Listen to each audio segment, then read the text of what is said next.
वित्त मंत्री आज बजट पेश करने वाली हैं और इसी पर बातचीत हम कर रहे हैं। लगातार हमारे साथ आलोक चूड़ीवाला जी बने हुए हैं, बॉम्बे स्टॉक मार्केट के एफएम निदेशक हैं। सर, मेरा सवाल आपसे था कि ये जो बैंकिंग सेक्टर्स हैं, प्राइवेट सेक्टर्स की बात की जाए तो अगर निफ्टी और बैंक निफ्टी के चार्ट को देखा जाए तो इनके चार्ट को देखकर किस तरह के संकेत मिल रहे हैं?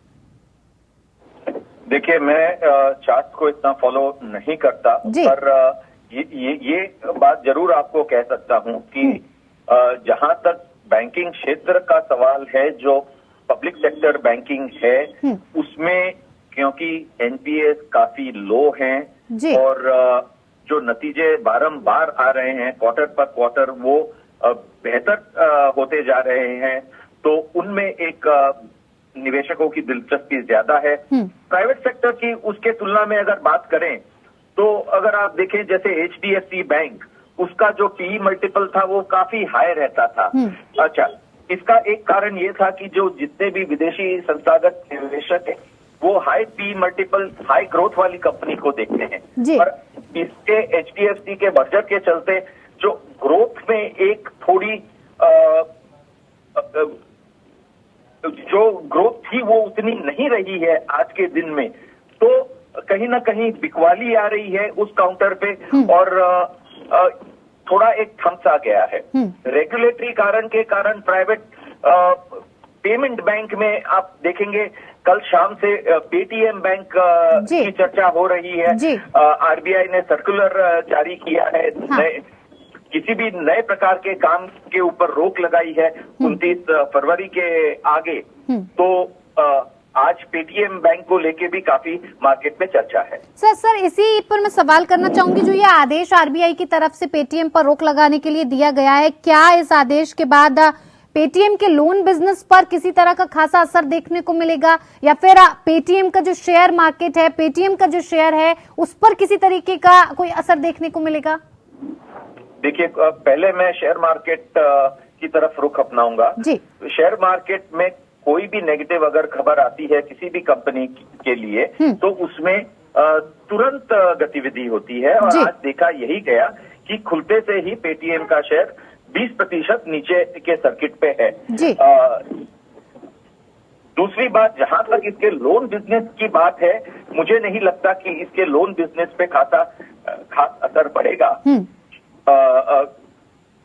और ओवरऑल इम्पैक्ट जो कि एनालिस्ट बता रहे हैं, कह रहे हैं कि जो पेटीएम बैंक का योगदान इसके मुनाफे में महज 300-400 करोड़ का है, हालांकि इसकी जो बुक है वो काफी बड़ी है, तो ओवरऑल पिक्चर में शायद इतना तीव्र असर ना भी हो, पर ये आने वाला समय चीजों को स्पष्ट करेगा।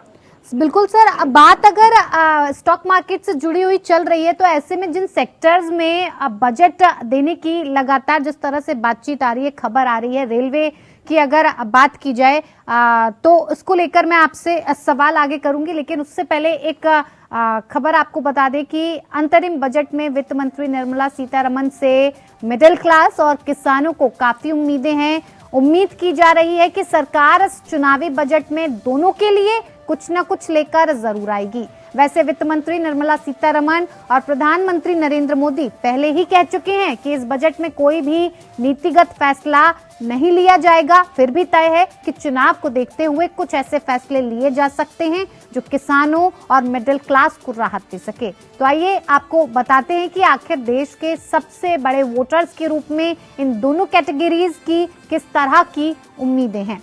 लोकसभा चुनाव से पहले पेश होने वाला ये अंतरिम बजट सत्ता में मौजूद पार्टी के लिए मुफ्त एवं लोक लुभावन योजनाओं के जरिए मतदाताओं को आकर्षित करने का एक मौका होता है। 2019 में आम चुनाव से पहले पेश अंतरिम बजट में भी हम ऐसा होता हुआ देख चुके हैं कि सरकार ने 2019 में आम चुनाव से पहले पेश अंतरिम बजट में मध्यम वर्ग को, किसानों को और असंगठित क्षेत्र के श्रमिकों को लक्षित किया था। कुल मिलाकर ये लगभग 75 करोड़ मतदाता हैं। ऐसी संभावना है कि सरकार इस बार भी इन मतदाताओं का खास ध्यान रखेगी। साल 2019 में वित्त मंत्री की अतिरिक्त जिम्मेदारी निभा रहे वाणिज्य एवं उद्योग मंत्री पीयूष गोयल ने मिडिल क्लास को आकर्षित करने के लिए 5 लाख रुपए तक की टैक्सेबल इनकम को इनकम टैक्स में छूट दी थी।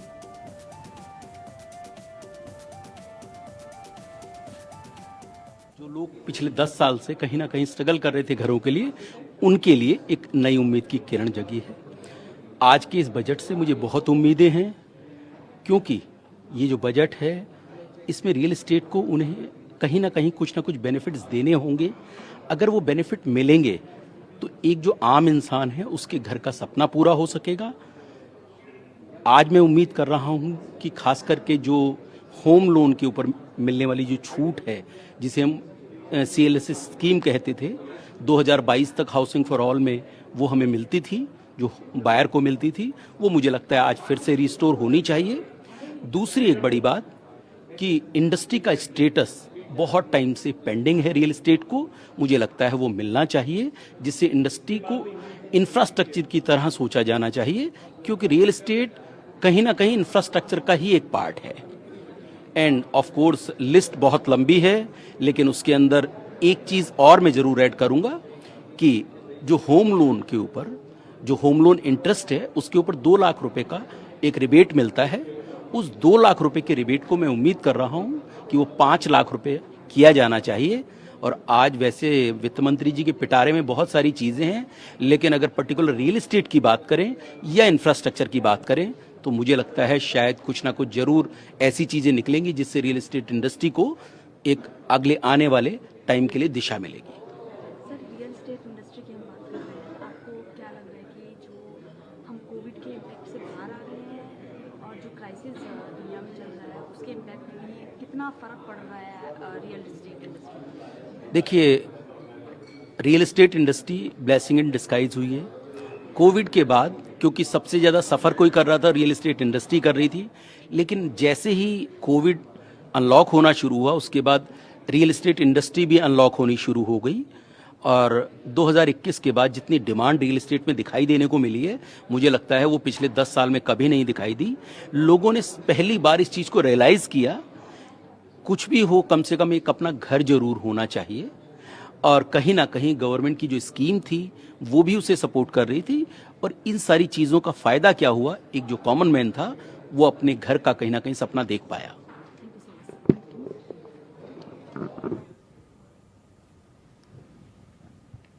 तो लगातार चुनाव से पहले के बजट को लेकर चर्चाएं तेज हैं कि मंत्री निर्मला सीतारमण इस बजट को पेश करने वाली हैं। क्या क्या इसमें ऐसी खास चीजों को लेकर आया जाएगा जिससे चाहे मिडिल क्लास हो या फिर महिलाएं हो, युवा वर्ग हो, किसान हो, तमाम ये जो वर्ग हैं इनको किस तरह से खुश किया जाना है। आलोक जी हमारे साथ लगातार बने हुए हैं। आलोक जी, अगर बात रियल एस्टेट की जाए तो किस तरह की संभावनाएं नजर आ रही हैं? देखिए, रियल एस्टेट में सबसे बड़ा योगदान जो एक डिमांड का रहता है उसे एक प्रोत्साहन देने के लिए अगर होम लोन के ऊपर रिबेट अगर कुछ ज्यादा दी जाए जो फिलहाल है उससे ज्यादा, तो एक प्रोत्साहन मिल सकता है। खासकर लो कॉस्ट हाउसिंग की अगर बात करें या मिडिल क्लास हाउसिंग की बात करें उस पे। जी बिल्कुल। अगर वित्त मंत्री, देखिए आलोक जी, अगर टैक्सेस में किसी तरह के बदलाव का ऐलान करती हैं निर्मला सीतारमण, चाहे वो बदलाव इनकम टैक्स में हो या फिर कस्टम ड्यूटी जैसे जो इनडायरेक्ट टैक्स होते हैं उस पर हो, तो क्या इसका असर स्टॉक मार्केट पर पड़ेगा? अगर यदि को ऐसा कोई ऐलान होता है तो असर जरूर पड़ेगा, पर जैसे कि मैंने पहले भी कहा, मुझे नहीं लगता कि कोई मेजर चेंजेस टैक्स स्ट्रक्चर या ड्यूटी स्ट्रक्चर में फिलहाल आएंगे, क्योंकि ये at the same time, sir, how do you see yesterday Prime Minister also said that it will be a direction-oriented budget which will emphasize for the women of this country. So, what kind of expectation and since you have seen the last budget also, so how do you compare this thing? Has those promises have been fulfilled? The majority of the women in this country is against the government because of the price rise. Inflation is increasing day by day. The common people could not afford the price rise, and also the essential commodity price rise is increasing increasing. Everybody knows that. The government of India has not taken any step to control the price rise. Who is the victim of the price rise? Majority of our women's. But women's, how you can say like that? Women's are very much unhappy with this government because of the price rise and unemployment. And वित्त मंत्री निर्मला सीतारमण कुछ ही देर बाद इस budget को पेश करने वाली हैं। इस अंतरिम बजट में तमाम वर्गों को खुश करने की जिस तरह से बात की गई है, महिलाएं हों, युवा हों, तमाम वर्गों के लिए किसी न किसी तरह की राहत देने की बात हो रही है। ये बजट पेश होगा तो ये साफ हो पाएगा कि किस तरह के ऐलान किए गए और किस वर्ग को इसमें कितना ज्यादा राहत मिली है। आलोक जी लगातार हमारे साथ बने हुए हैं। आलोक जी, अपनी बात को सर पूरा कीजिए, खबर के चलते मैंने आपको टोका। नहीं, तो जैसे मैं कह रहा था, क्योंकि ये एक इंटरिम बजट है जी, तो इसमें जो स्ट्रक्चर्स या टैक्सेस को लेके चेंजेस की संभावना बहुत लिमिटेड रहती है। ठीक है, और को वेट करना चाहिए आएगा जी, बिल्कुल। आलोक जी, अगर एग्रीकल्चर और फ्यूचर ट्रेडिंग की बात की जाए तो इस पर क्या असर होगा सर? सर, आवाज पहुंच पा रही है आलोक जी आपको? हाँ, रिपीट करेंगे प्लीज? जी जी बिल्कुल सर। एग्रीकल्चर को लेकर बात की जाए तो उसको लेकर फ्यूचर ट्रेडिंग पर और इन सब चीजों पर क्या असर होगा सर, समझना चाहेंगे। मैं इक्विटी विशेषज्ञ हूं, तो कमोडिटीज के ऊपर कमेंट नहीं करना है। जी जी, ठीक है सर, ठीक, बिल्कुल बिल्कुल। ये भी एक समझने वाली बात है कि जिस तरह से जिन सेक्टर्स में बात की जा रही है बढ़ावे की, रेलवे सेक्टर की बात की जाए और उसी से जुड़ी हुई अगर रेलवे सेक्टर का सर बजट बढ़ता है तो तमाम हम देख रहे हैं कि कुछ ऐसे शेयर्स हैं रेलवे के जो काफी पॉजिटिव खुले हैं आज। ऐसे में जब बात रेलवे बजट की हो जाए तो इसमें IRFC की बात करें, IREDA की बात करें, तो इसमें क्या कुछ संभावनाएं सर आगे चल के दिख रही हैं? देखिए, जितने रेलवे से कनेक्टेड शेयर्स हैं जी, ये काफी समय से ऑलरेडी निरंतर बढ़ रहे हैं, ऊपर छलांग मारते हुए जा रहे हैं और ऑलरेडी काफी बढ़त देख चुके हैं जी। तो क्योंकि पहले से निर्देश यही गया, इंडिकेशन यही दिया गया है कि रेलवे सेक्टर में बहुत सारे इन्वेस्टमेंट होने हैं, बहुत सारा एक्सपांशन होना है, तो इन सबको लेके पूरा वातावरण पॉजिटिव लग रहा है। पर निवेशकों को एक चेतावनी देना चाहेंगे कि ऑलरेडी इनमें बढ़त काफी आ चुकी है, ये एंटिसिपेशन में। जी, तो लगातार बजट को लेकर चर्चा कर रहे हैं क्योंकि आज निर्मला सीतारमण जो कि वित्त मंत्री हैं हमारी, इस बार अपना छठा बजट पेश करने जा रही हैं और इस बजट से लोगों को काफी उम्मीदें हैं। साथ ही साथ आपको ये भी बता दें कि मोदी सरकार का ये जो 12वां बजट अंतरिम बजट है, इस अंतरिम बजट में 4 महीने के खर्च के बजट में ऐलान किया जाएगा और चुनाव के बाद जुलाई में इस पूर्ण बजट को पेश होगा। मोदी सरकार के इस बजट से गरीबों को, युवाओं को, अन्नदाताओं को और नारी को, यानी कि एक स्लोगन भी दिया गया था जो काफी वक्त से चल रहा है, ज्ञान, यानी कि जी से गरीब, वाई से युवा और ए से अन्नदाता और एन से नारी, कल्याण के सभी मुद्दों पर यानी कि ज्ञान की बात करते हुए उन्होंने सभी को साधने की काफी अच्छी तरह से कोशिश की है। कहा जा रहा है, ऐसा कहा जाता है कि अंतरिम बजट में देश के 96 करोड़ वोटरों पर नजर रखी जाने की उम्मीद है और शायद इसी को ध्यान में रखते हुए इस छोटे बजट में, इस अंतरिम बजट में काफी कुछ खास इन सभी लोगों के लिए, गरीबों के लिए, युवाओं के लिए, अन्नदाताओं के लिए और नारी कल्याण के लिए, इन सभी मुद्दों को ध्यान में रखकर कुछ अच्छी चीजों को बढ़ावा देने की कोशिश इस बजट में नजर आ सकती है। साथ ही साथ वित्त मंत्री निर्मला सीतारमण आज अपने पहले अंतरिम बजट में देश के किसानों के लिए भी कुछ खास ऐलान कर सकती हैं। माना जा रहा है कि किसान सम्मान निधि योजना के तहत जो बजटीय आवंटन है उसे बढ़ाया जा सकता है। जो साल का 6,000 है उसे बढ़ाकर या तो 8,000 किया जा सकता है या फिर इसे 9,000 तक भी पहुंचाया जा सकता है।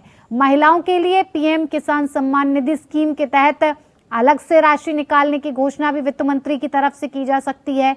बजट से पहले सरकार ने मोबाइल फोन इंडस्ट्री को भी एक बड़ा तोहफा दिया है और इसके चलते मोबाइल पार्ट्स की जो इंपोर्ट ड्यूटी है उसे घटा दिया गया है। मोबाइल पार्ट्स पर इंपोर्ट ड्यूटी को 15% से घटाकर 10% कर दिया गया है। आम लोगों के लिए ये एक शानदार खबर है क्योंकि इस इंपोर्ट ड्यूटी कटौती के बाद देश में मोबाइल फोन का निर्माण सस्ता हो जाएगा और लोगों को सस्ते फोन मिल पाएंगे। केंद्र सरकार के वित्त मंत्रालय ने इसके लिए नोटिफिकेशन भी जारी कर दिया है।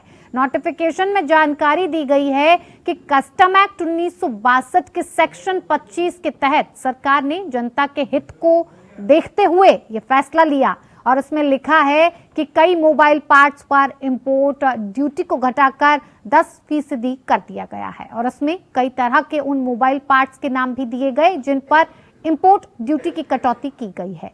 कांग्रेस ने फैसला किया है कि वो संसद के बजट सत्र में महंगाई, बेरोजगारी और मणिपुर समेत विभिन्न मुद्दों को उठाने का प्रयास करेगी।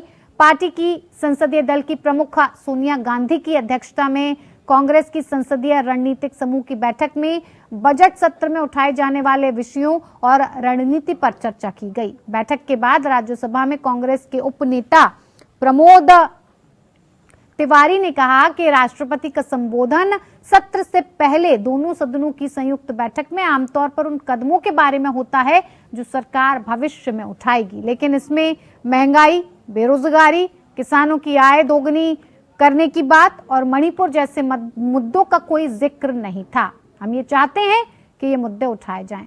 तमाम तरीके के इस तरह के सत्र जब भी शुरू होते हैं लगातार हंगामा होता रहा है। सत्र में हम हंगामा देखते हैं। ये सत्र कल से इसकी शुरुआत द्रौपदी मुर्मू ने दोनों सदनों को संबोधित करते हुए कर दी थी। आज से ये कल से सत्र का आगाज हुआ। आज वित्त मंत्री निर्मला सीतारमण अंतरिम बजट पेश करने वाली हैं और ये जो पूरा सत्र रहेगा ये 9 फरवरी तक चलने वाला है। ऐसे में ये भी संभावनाएं नजर आ रही हैं कि जो विपक्ष है वो इन मुद्दों पर कुछ न कुछ किसी न किसी तरीके से इन मुद्दों को उठाकर सत्ता पक्ष को घेर सकती है।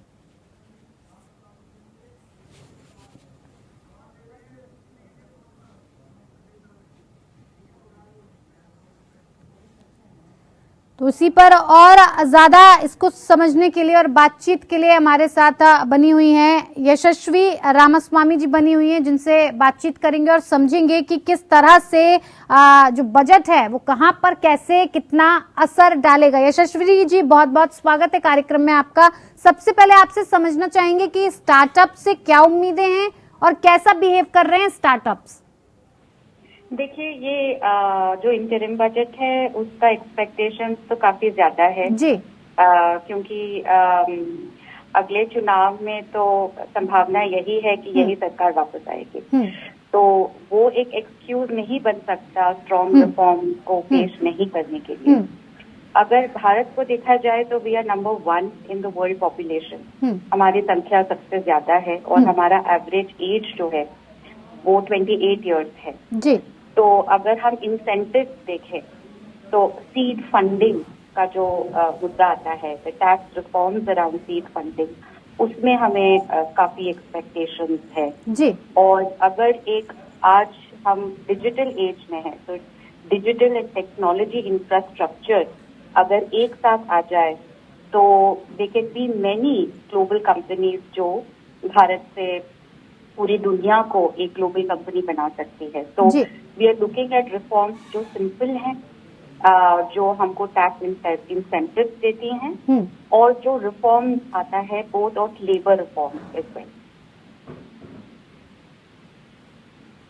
बिल्कुल यशस्वी जी, ये भी आपसे समझना चाहेंगे कि ये स्टार्टअप्स का जो शेयर है ये किस तरह से बिहेव कर रहा है।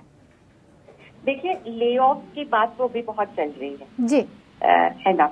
तो अगर आप बड़ी से बड़ी कंपनी भी देख लें और पहले माना जाता था कि ये कंपनी से हम रिटायर हो सकते हैं, वो जमाना तो अभी गया। तो अभी जो ले ऑफ का वातावरण है और हमारा इंटरनल इंडिया का कंजम्पशन डिमांड जो है वो काफी हाई है। तो आज के युवा के लिए ये जरूरी नहीं है कि उसको इकोनॉमिक स्टेबिलिटी चाहिए तो वो नौकरी ही करे।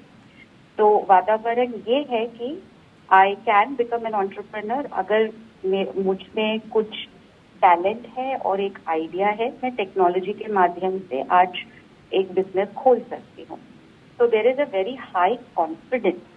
जो सपोर्ट चाहिए वो हमको फंडिंग के क्षेत्र में सपोर्ट चाहिए।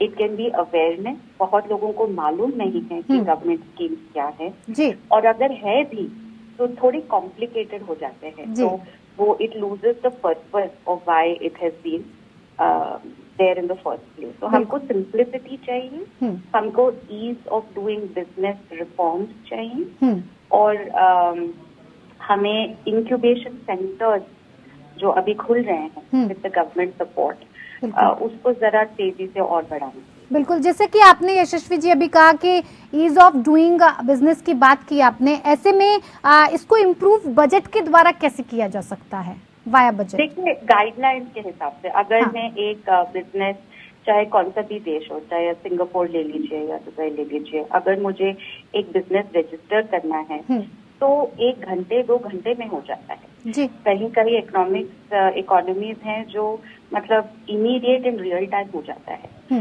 हमारा गाइडलाइंस इतना लंबा है कि एक रजिस्टर करने के लिए कॉम्प्लेक्सिटी हो जाता है। तो बहुत लोग जो है इससे देखिए, सब लोग सरकारी प्रोसेस से वाकिफ नहीं होते जी। तो और ये डिजिटल का जमाना है, तो अगर हम गाइडलाइंस ऑनलाइन पब्लिश करें, सिंपल करें रजिस्टर करने के लिए, वो एक हमको बहुत जरूरी है। दूसरा ये है कि अगर हम महिला उद्योग की बात करें तो what are the reforms that women can have in addition to the normal system, वो दूसरी बात बन जाती है। तीसरी बात ये है कि एम्प्लॉयमेंट, अगर हम आज एक कंपनी को we have to be compliant, अगर आप प्राइवेट कंपनी मान लीजिए, private limited company, if we have to be compliant we have to adhere to about 40-45 acts today in India. बिल्कुल बिल्कुल। तो प्रैक्टिकल नजर से देखें तो एक पैशन की जरूरत है, but I think the systems को अभी थोड़ा और इजी होना है। बिल्कुल इजी होना चाहिए। बिल्कुल सही कहा यशस्वी जी आपने, लगातार स्टार्टअप्स हो रहे हैं, ऐसे में अगर स्टार्टअप सीड फंड एलोकेशन की जो स्कीम लाई गई थी, बात की गई थी उसकी, अगर उसको देखा जाए तो उस पे फिर इस चीज को लेके क्या कुछ संभावनाएं दिख रही हैं?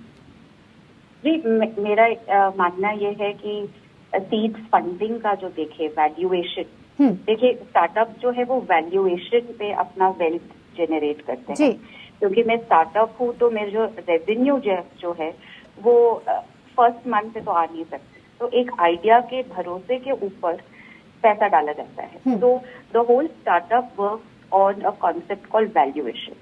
अगर आप टैक्स देखें तो उसमें मुझे लगता है कि there is a lot of scope of improvement and tax benefit हमें चाहिए on funding and realisation of the valuation. बिल्कुल यशस्वी जी, एक सवाल इसको लेकर और है कि जिस तरह से ये जो स्टार्टअप के लिंकेजेस होते हैं, इन्हें बढ़ावा देने के लिए इकोसिस्टम को और बेहतर किया जा सकता है। बजट की बात की जाए तो बजट के थ्रू इसे और कैसे बढ़ाया जा सकता है जिससे कि छोटे बजट बड़ी कंपनियों के साथ जब लिंकेजेस करें तो और ज्यादा इनको आगे बढ़ावा मिले? टैक्स कम करना चाहिए, अगर सिंपल बात में बोले तो टैक्स कम करना चाहिए, क्योंकि वैल्यूएशन ऐसा कॉन्सेप्ट है कि आपके हाथ में आज पैसा नहीं है, बट आपका कंपनी जो है, हम बोलते हैं इसमें पे वैल्यू होता है। तो मान लीजिए एक सिंपल सा उदाहरण दे रही हूँ, जैसे शेयर ट्रांसफर हो, तो अगर हम शेयर ट्रांसफर करते हैं तो वो जो वैल्यूएशन का अमाउंट है उस पर टैक्स भरना पड़ता है। तो the difference between cash and value और वैल्यूएशन वो काफी ज्यादा है। तो मेरे हिसाब से टैक्स कम होना चाहिए। कोई सेक्टर्स में जैसे R&D देख लीजिए या ग्रीन टेक्नोलॉजी मान लीजिए या manufacturing companies in specific areas, इनके लिए जीरो टैक्स। जैसे IT हमारे देश में कैसा पैदा होगा, we got a tax holiday for 10 years। The government was very clear कि 10 साल के लिए टैक्स हॉलीडे देंगे ये सेक्टर्स को। तो मेरी आस ये है कि जो अभी है, आज डिजिटल एज जो है, फिर हम आर्टिफिशियल इंटेलिजेंस के बारे में बात कर रहे हैं, डिजिटल इंफ्रास्ट्रक्चर के बारे में बात कर रहे हैं, वो कौन से सेक्टर्स हैं, चाहे वो स्टार्टअप हो या इमर्जिंग सेक्टर्स हो, जिसको हम टैक्स हॉलीडे मिलते हैं। जी वो हमारे लिए बहुत इम्पोर्टेंट है, बहुत क्योंकि important। ये सेक्टर्स आगे जाके बहुत जॉब क्रिएट करेंगी हमारी युवा के। बिल्कुल यशस्वी जी, जैसे कि तो बड़े निश्चित रूप से मैं देखना चाहूंगा कि जो अंतर्राष्ट्रीय कर्जा बढ़ा हुआ है उसके कितना पाटा इन्होंने कितना कम करने का प्रयास कर रहे हैं। फिर बहुत समस्याएं हैं, उद्योग नहीं लग रहे हैं, चंद घरानों को ही सारी सुविधा दी जा रही है, बाकी लोग इंतजार कर रहे हैं। तो ये सब मिलाकर अगर आप देखें तो ये प्रतीक्षा, महंगाई, बेरोजगारी, अंतर्राष्ट्रीय कर्जा और ये सब है। आखिरी सवाल सर, ये हेमंत सोरेन को गिरफ्तार किया गया, राहुल गांधी कह रहे हैं ईडी हो, सीबीआई हो। तो कांग्रेस नेता प्रमोद तिवारी हमारे साथ आज जुड़े हुए थे और इसी को लेकर बात की जा रही थी, जिस तरह से उद्योग नहीं लग पा रहे हैं, तमाम तरीके की जो प्रतिक्रिया उनकी तरफ से आ रही थी और बातचीत ज्यादा फोकस महंगाई, बेरोजगारी और अंतर्राष्ट्रीय कर्जा जिस तरह से बढ़ रहा है उसी पर था। कांग्रेस पार्टी के प्रमोद तिवारी जो नेता थे उनका ये कहना था। यशस्वी जी, जिस तरह से बड़े शहरों की बात की जाए तो स्टार्टअप्स करने में बहुत लोगों को ईज रहता है, ईज ऑफ डूइंग जो कहते हैं वो काफी ईजी रहता है उनके लिए। इंफ्रास्ट्रक्चर उस तरह से तैयार किया गया है कि वो उस तक बहुत जल्द से जल्द पहुंच जाते हैं और कई स्टार्टअप्स हम देखते हैं कि बेहतर तरीके से चल पाते हैं। लेकिन यही बात अगर हम छोटे शहरों के लिए करें तो इसको बढ़ावा देने के लिए सरकार को और क्या कुछ ज्यादा कदम उठाने की जरूरत है? इस बजट के जरिए क्या कुछ और बेहतर किया जा सकता है जिससे छोटे शहरों में इंफ्रास्ट्रक्चर बेहतर हो और साथ ही साथ स्टार्टअप्स को और ज्यादा बढ़ावा मिल सके? देखिए, अगर आप इंफ्रास्ट्रक्चर के बारे में बात करें, हमारा जो अगला ग्रोथ है, चाहे वो कोई भी प्रधानमंत्री हो, हमारा इकोनॉमिक ग्रोथ ग्लोबली स्ट्रांग है। तो हमको बहुत मेहनत करना पड़ेगा कुछ गड़बड़ करने के लिए जी। बहुत सारे अपॉर्चुनिटीज जो है वो ऑलरेडी पॉजिटिव आउटलुक है कुछ हमारा। अगर आप सेमी अर्बन देखें एंड फिर रूरल इंडिया देखें, इनका इंफ्रास्ट्रक्चर जो है वो 3 मायने पे आता है। एक जो फिजिकल इंफ्रास्ट्रक्चर कनेक्टिविटी आप देख लें, physical connectivity of those places. 2 is education infrastructure, ये जो एकेडमिक इंस्टीट्यूशंस बने हैं, यूनिवर्सिटीज बने हैं।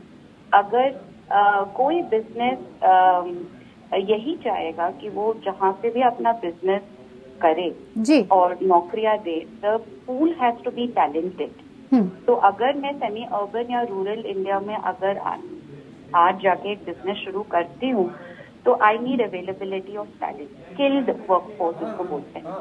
तो काफी सारे रिफॉर्म्स जो है वो हमें एजुकेशन सेक्टर में भी चाहिए, क्योंकि रेडीमेड टैलेंट हमको मिलता नहीं है। बिल्कुल। तो उनको कॉलेज ग्रेजुएशन के बाद अगर हम बिजनेस को ही उनको ट्रेन करके अपस्किल करना पड़ेगा तो थोड़ा मुश्किल पड़ता है। The third is digital infrastructure. तो कनेक्टिविटी, फिजिकल कनेक्टिविटी, रोड्स हैं, वो सारी बातें हैं, तो there is access. But digital connectivity, penetration of internet services across, ये 3 infrastructure, so human infrastructure, physical infrastructure and digital infrastructure, ये तीनों पे चर्चा होनी चाहिए। इंसेंटिव, चाहे आप रिफॉर्म्स ना डालें, बट ये इमर्जिंग सेक्टर है तो इंसेंटिव होना चाहिए। और ये एक आइसोलेशन में नहीं देख सकते। अगर आपको रियली होलिस्टिक डेवलपमेंट जो बोलते हैं, ये तीनों को मद्देनजर रखते हुए we have to take all these 3 together अगर हम डेवलपमेंट की बात करें। बिल्कुल। यशस्वी जी, आपसे एक सवाल इस बात को लेकर भी हम पूछना चाहेंगे कि ये जो बजट है ये आम आदमी के लिए इतना not able to hear you. आवाज आ रही है? हाँ, यशस्वी जी, आवाज पहुंच पा रही है आप तक? जी। सवाल इस बात को लेकर यशस्वी जी कि ये जो बजट है ये आम आदमी के लिए कितना जरूरी है, और जरूरी है तो इसका सीधा असर उस पर कैसे पड़ता है?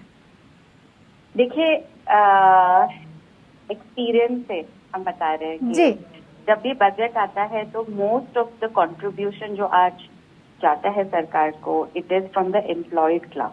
बिल्कुल। तो अगर जो एक कैटेगरी है हमारे सिटीजन्स का जो सबसे ज्यादा टैक्स भरता है और ईमानदारी से भरता है, that is the working class of the country. बिल्कुल। राइट।